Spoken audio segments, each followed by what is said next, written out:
ប់យន់ស្ងាត់ឈឹងសាញ់ជឹងភ្នប់នឹកមកមេស្រណុកអាឡ័យដល់ដីស្រុកស្រែចំការនឹកពុកនឹកម៉ែធ្លាប់ថែថ្នាក់ធ្នមបុតភីមិនដឹងសុខទុក្ខយ៉ាងណាចិត្តកូនសោកថាអត់ស្បើយដីក្រុងស្រស់ស្អាតសង្វាតផ្ញើខ្លួននឹងភ្លេងជាយាមច្រៀងលក់សំលេងការងារកូនរកបានហើយស្អែកនេះទៅស្រុកជំរាបម៉ែពុកឲ្យលោកបានស្បើយយើងលែងលំបាកទៀតហើយម៉ែអើយពុកអើយឈប់ភ័យធ្លាប់ស្ដាប់ភ្លេងពុកតែងបែបបុតស្រុកស្រែធ្លាប់គេងកោយលើភ្លៅម៉ែបំពេកូនរាល់រាត្រីឥឡូវកូនធំដោយគុណទឹកដោះម៉ែថ្លៃ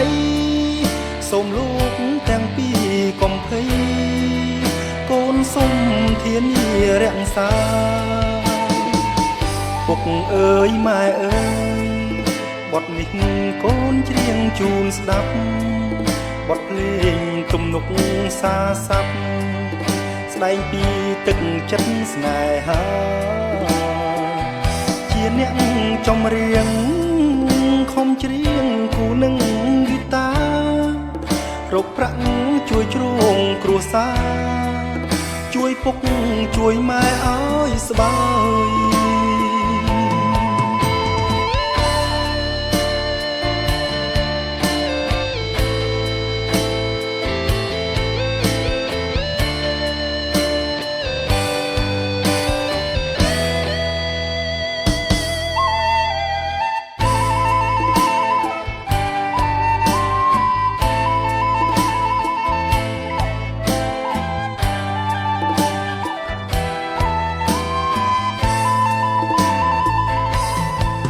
ស្ដាប់ភ្លេងពុកតែងបែបបុតស្រុកស្រែធ្លាប់គេងកោយលើភ្លៅម៉ែបំពេកូនរាល់រាត្រីឥឡូវកូនធំដោយគុណទឹកដោះម៉ែថ្លៃសូមលោកទាំងពីរកុំភ័យ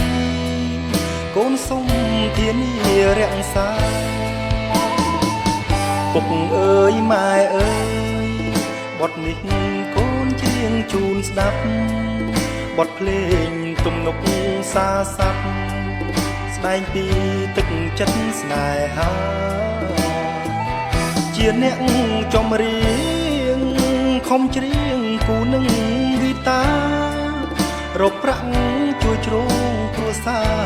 រជួយពុកជួយម៉ែឲ្យស្បើយ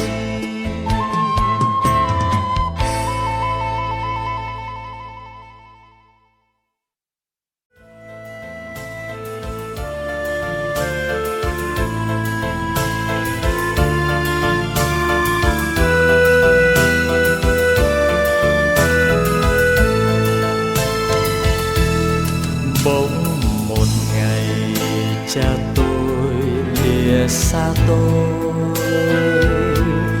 bỗng một ngày cha tôi lìa bỏ cuộc đời cha ơi một ngày mất cha con bơ vơ biết đi về đâu con gục đầu chỉ thấy đêm đen con gục đầu chỉ thấy đêm đen cha bỏ con trọn đời con mất cha thật rồi cha ơi cha bỏ con để đời con trọn kiếp mồ côi cha ơi cha bỏ con cuộc đời con mất cha thật rồi cha ơi cha bỏ con trọn đời con không còn thấy cha.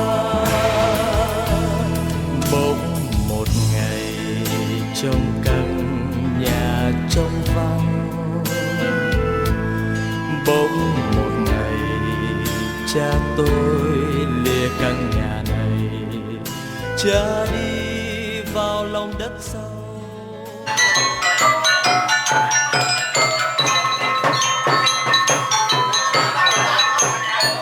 Rồi quay họ chặt đâu tại dân sốt không quay ơi thôi nè. Hãy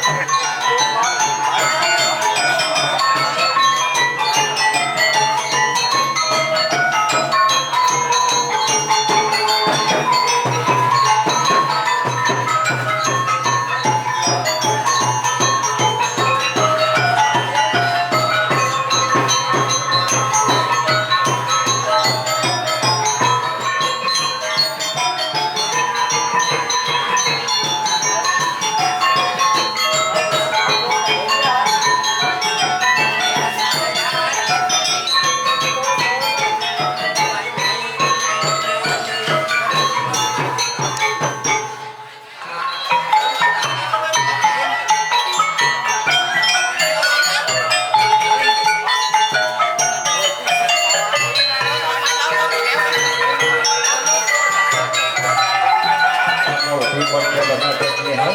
để không bỏ lỡ những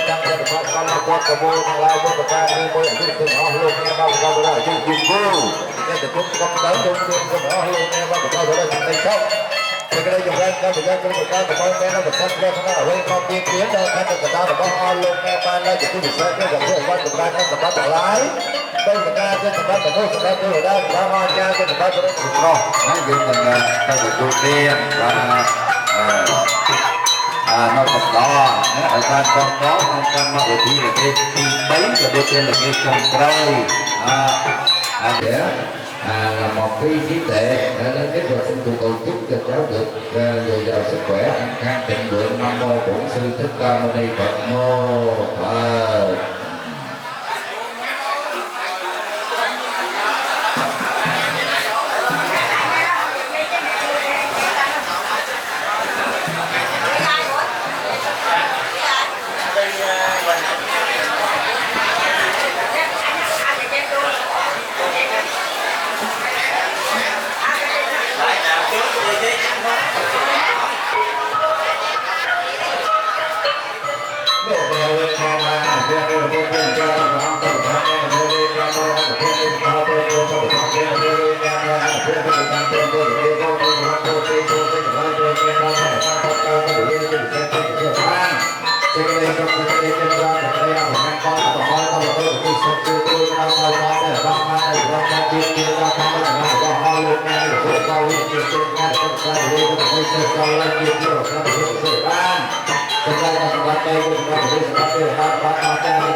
cha như Thái Sơn cao bao tầng, ngoài tuy cương quyết mà lòng thương mến. Ơn cha như đuốc cao soi trên đường, đuốc soi tâm hồn dắt con tìm hướng. Ơn cha như bóng cây xanh trên ngàn, tình cha tha thiết lòng cha âu yếm. Ơn cha như mái hiên che nắng trường, gió mưa xa gần nắng mưa không sơn. Nào những khi còn buồn người đến bên vô vẻ, bàn tay xoa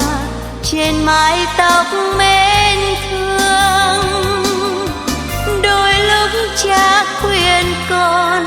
trong những khi sai lầm, thì còn bàn tay cương quyết nào hơn. Ơn cha như nắng soi trên cuộc đời, người cho ánh sáng, người cho lẽ sống. Ơn cha hai tiếng yêu thương vô vàn sẽ không phai tàn với bao năm trường.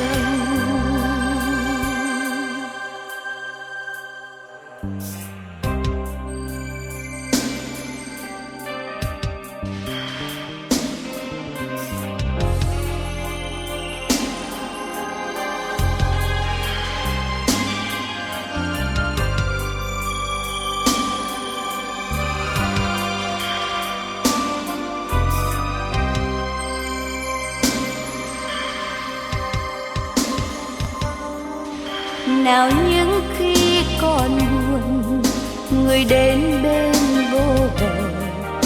bàn tay xoa trên mái tóc mến thương. Đôi lúc cha khuyên con trong những khi sai lầm, thì còn bàn tay cương quyết nào hơn. Ơn cha như nắng soi trên cuộc đời, người cho ánh sáng, người cho lẽ sống. Ơn cha hai tiếng thương yêu vô vàn sẽ không phai tàn với bao năm trường.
cả cuối đầu tháng 6 luôn. Xấu hơn nữa. Quay phim mà tự nhiên đi. Vài bữa lên YouTube luôn. Dạ. Tiếng Việt chị với thắt con trắng này. Đúng rồi, đúng rồi.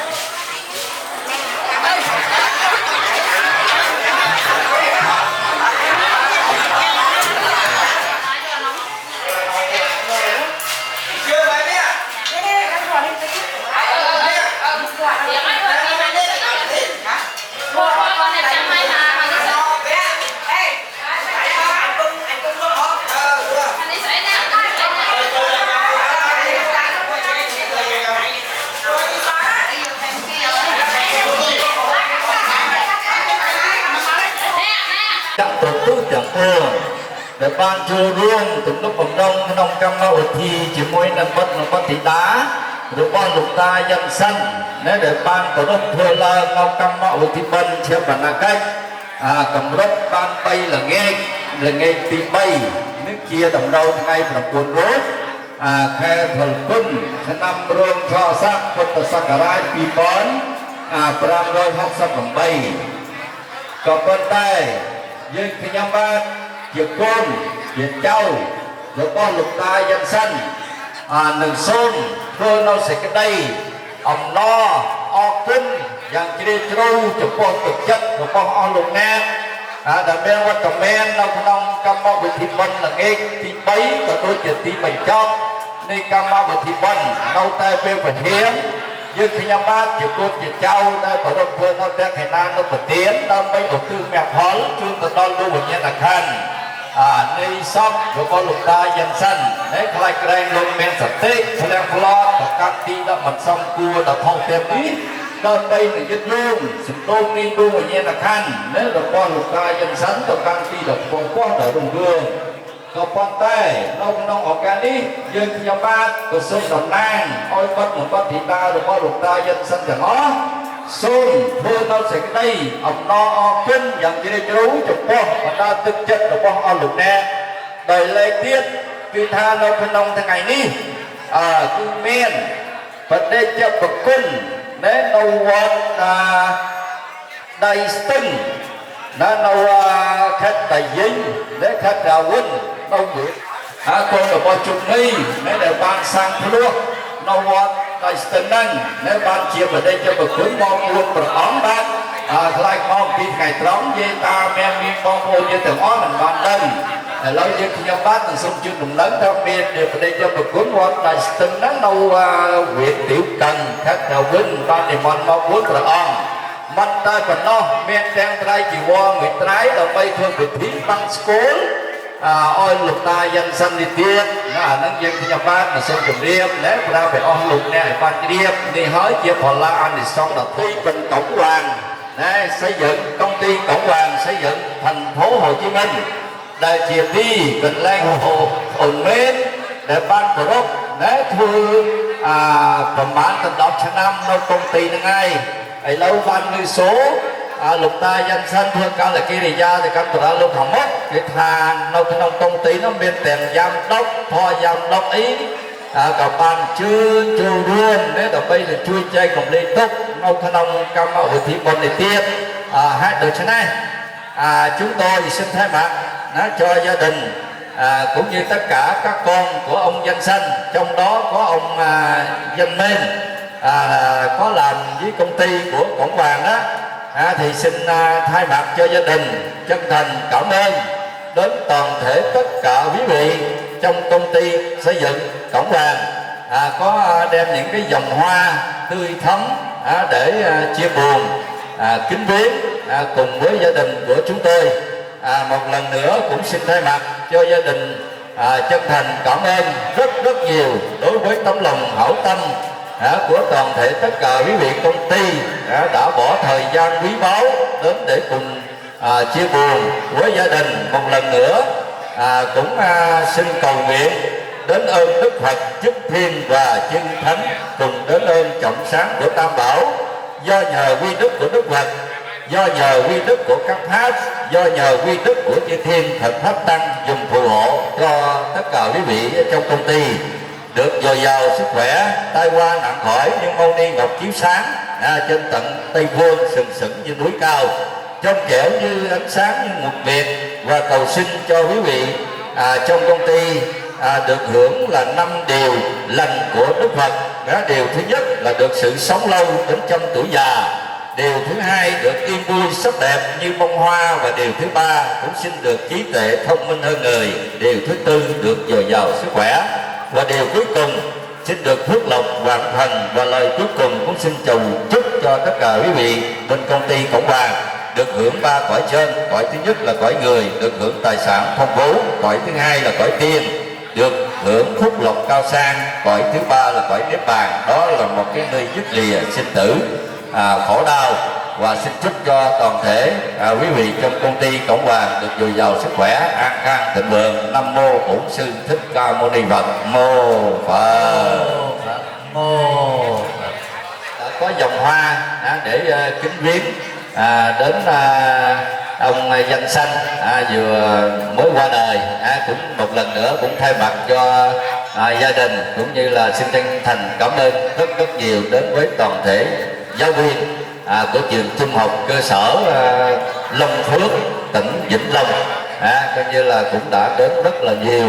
rất là đông, cùng chia buồn cùng gia đình. Xin chân thành và cũng xin chúc sức khỏe dồi dào và thành đạt trong cái cuộc sống cũng như trong năm học sẽ hoàn thành nhiệm vụ tốt được giao. Xin chân thành cảm ơn chẳng ai giờ nó sụt thó mà sụt thó liền xíu nó mà ăn sẵn hết trơn hô bỏ hô bấy sẵn hết trơn. Nếu nó sụt thó phải là mình làm món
ai ngồi biết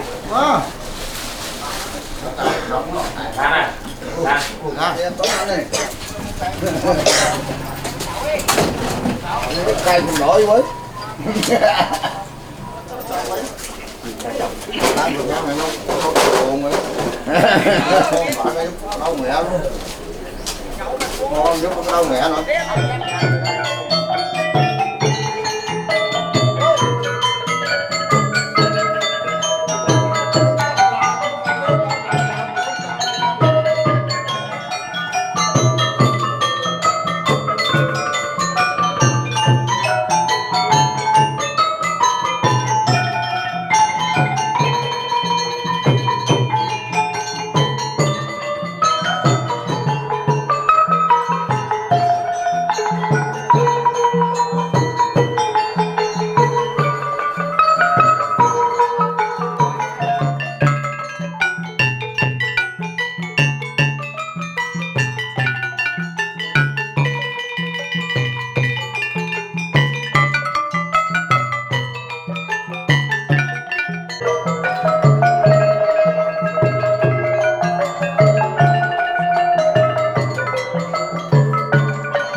Bà nhiều ơi,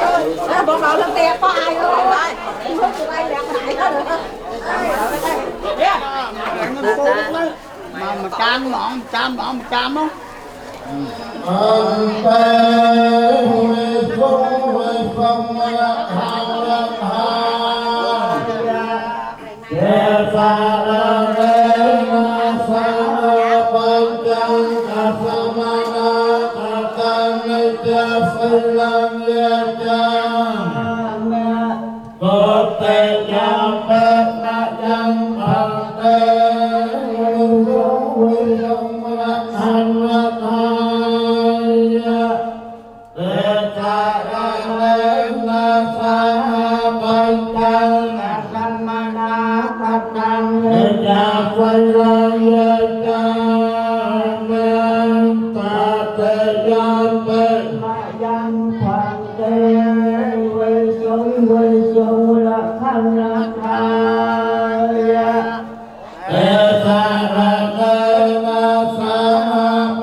จังกัปมานา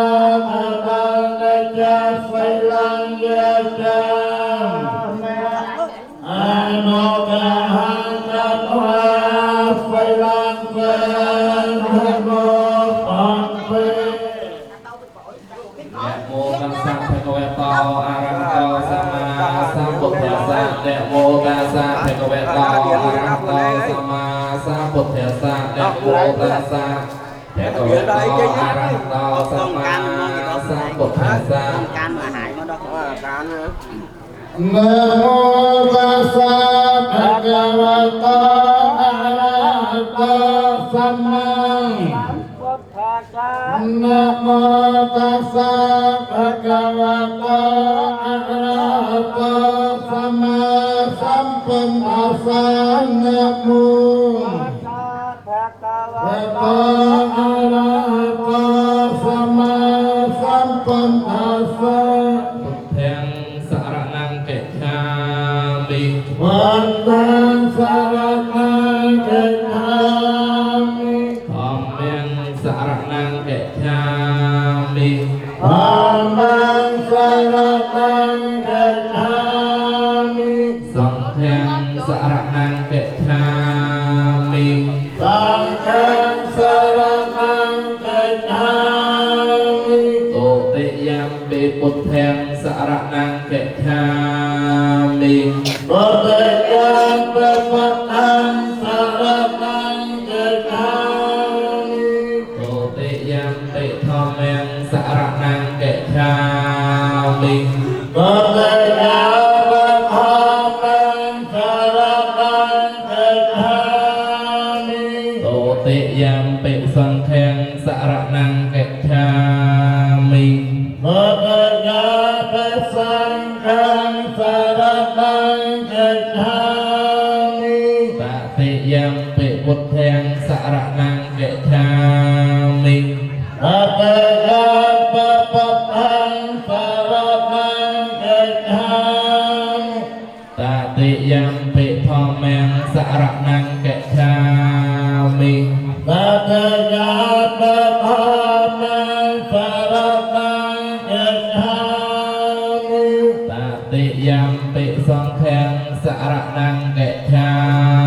มิตติยัมปิสังฆังสรณังเกจามิเตสรณะกะหะนะปริปุณังอันตะปันเตปานาติปาตาเวระมะนีสิกขาปัตตังสมาธิยามิปานาติสาปัตตังสมาธิยามิอิมานิปัญจสิกขาปัตติยนิสาเถระปุตตังยตเตตาสมาไสลังปิโสเทเย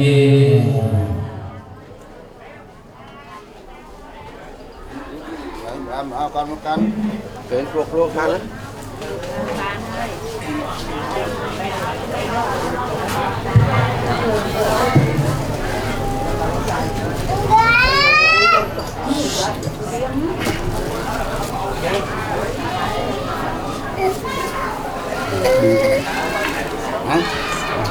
ลองก่อนคือlâu lấy pin rồi pin nấu Nam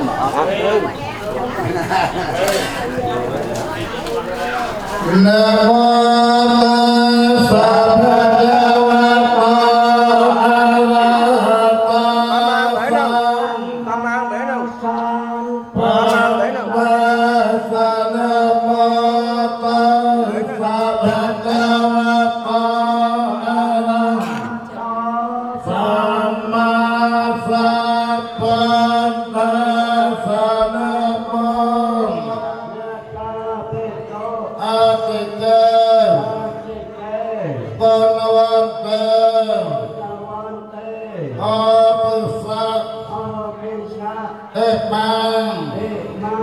Sang tha Phật tăng Sát bà đắc tha răng Bất tha Phật mô kha sát Sang tha sát tê anh nhà mê niệm Ân mô ตัสสะอะระมะตัสสะอิมินาเตสะยามเปปาปัตตะสังดาตระนายเรจนานปฏิบัติอิโนจิตตังเมตตาไปตังโปรอภิเทยจังกลายมุจจาโดยอำนาจพระอนิสงส์และโลจุดพัง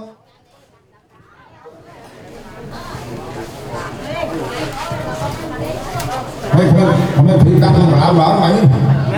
ไม่ต้องเรื่องน้องรับเป็นคนน้องเป็นให้เป็นลุยมาผิดนั่งทำบัตร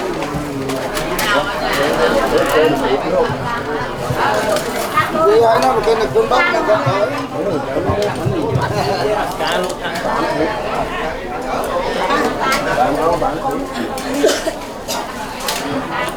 quay lại có thủ đập đi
Mano saja mengkadang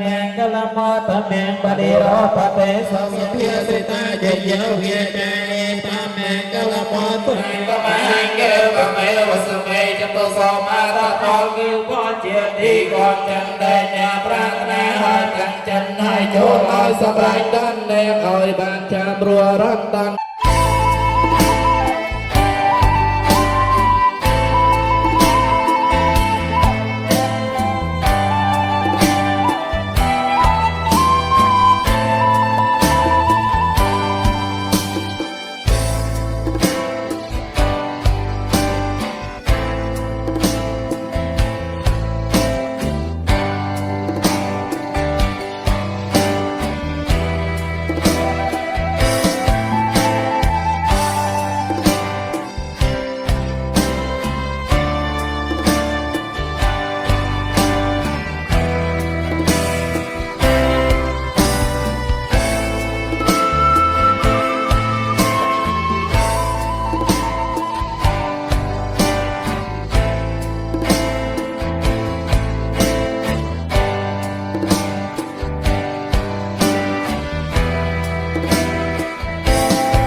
ไฟ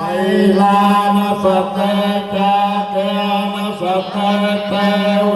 นสัตเตอปัสมานุสัตเตมรณานุสัตเตกายคัตตังราโพตานาปาเวรนาปริตาสาโนเปเวนะหัตวาเตสังอภาเตเวนังอาปิชังอโพตานาพวกสัมพันธ์การตัวชนะเรียบในรูปาตภาตกไปตกตามตกออกภูมิทางตกทางตกตกบางแนวประโยชน์สัตว์มุกตกออกแต่งตรงอันเป็นหัวโกใบเป็นงานยึดคำออมแต่งเป็นสากุลเขาจะตกอันพัลอันไออันมาตัวแดงแห่งประตูนี้ที่อัชาเรานอนดับโคจงไปหวังไปลงขัดตันตกจังแม่นะขัดตันตกจังแม่นะขัดตันตกจังแม่นะถ้าเราไว้ตัวจะประกัน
mình đang dâng quay chia phân nâng đại mình độc tầng đôi rồi trời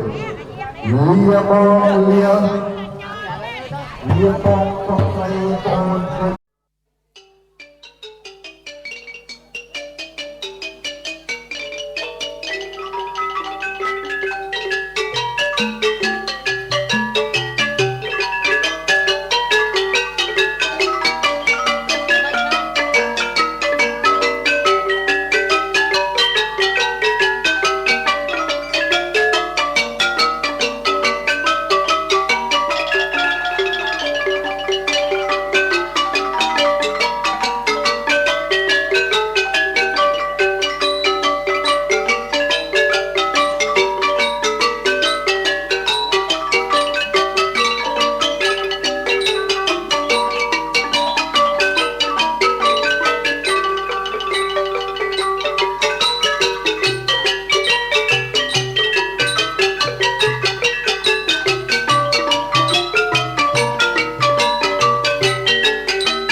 đó là cũng quan thân ê đâu đâm lăng tọt đặt luôn chứ anh tận á thôi đậu mới đầu tiên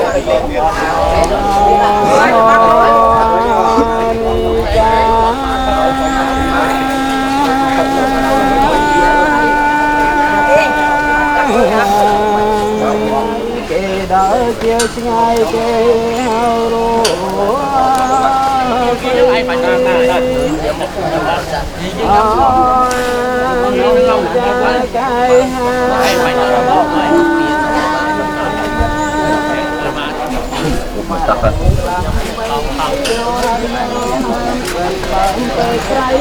riêng chương đây còn nhìn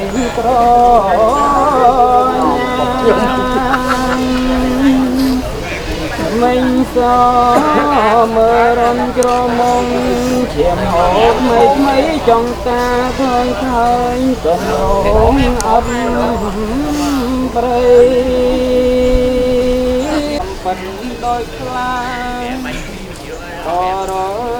xoa má rô riêng đọc sẽ đánh buồn hâm không phong trường đầy cánh cống sân thô sân thân hoàn thành so sánh pre pran cây gia lục ram pi ngày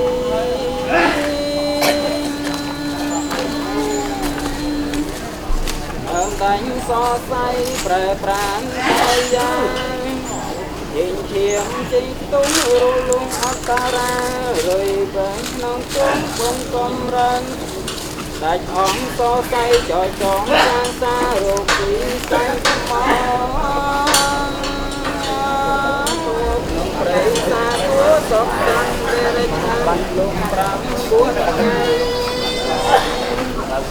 làm đánh so say rồi vui rồi lăng rồi về sang ít yên sạch chân cây cánh kê dung tôi cho rây khuyên nhiệt nam nguy đã bay ta khe kia tôi chui ngọt sổ nên muối công đo tê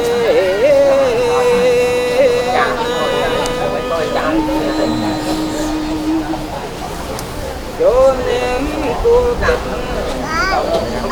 rồi riêng nên nên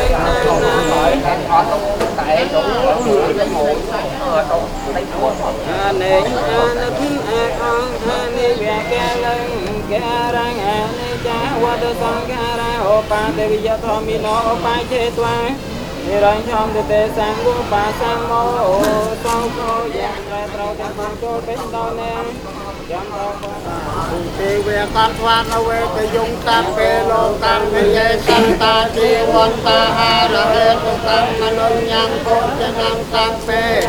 còn mặt chết ra ta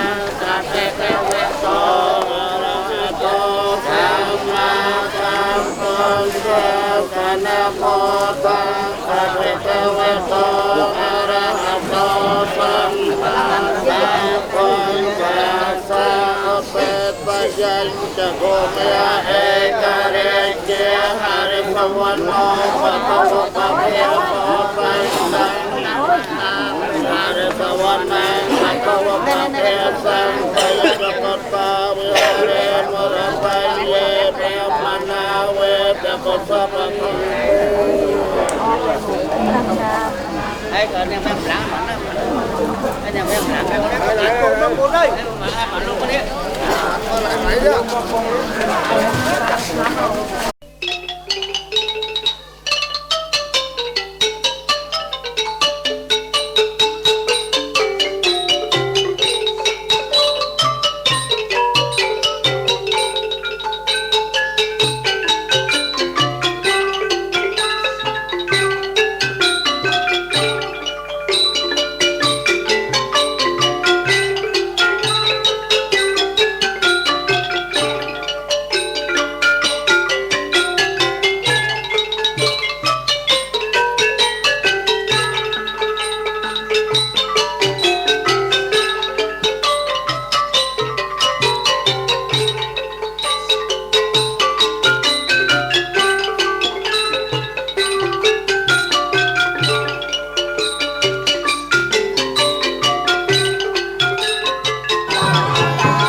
Đây trộn á.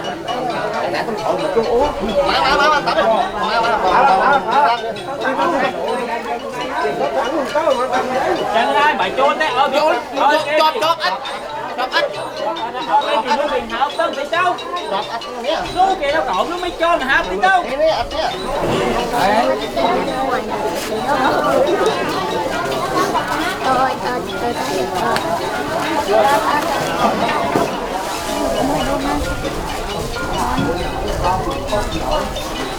Ngoài bên mà giỏi.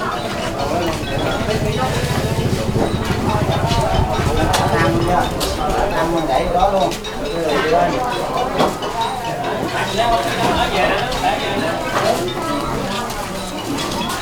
Không. Chúng ta đều quản đôi. Đấy.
Quậy cho tay nè.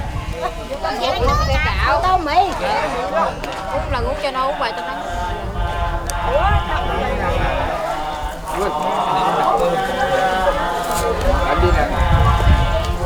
Mua